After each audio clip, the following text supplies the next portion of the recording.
Hi, my name is Alex with GusandCho.com. So let's say you have a Chapter 7 bankruptcy and it's discharged, and within the next 2 years you go late on credit cards. Underwriters will automatically deny you, even with an automatic underwriting approval with the system, the AUS system. So if you know that you're approve eligible, the underwriter will override it and deny you.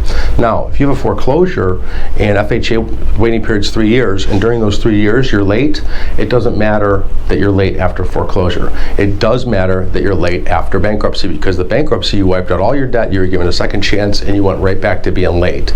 So that's the difference between a foreclosure and a bankruptcy, and late's after it. So keep that in mind. Late's after BK, very bad. Late's after foreclosure, not great. It's not good to have lates anytime, but it's not an automatic denial. So keep that in mind. Give me a call if you have any questions, 630-915-7550. Please subscribe.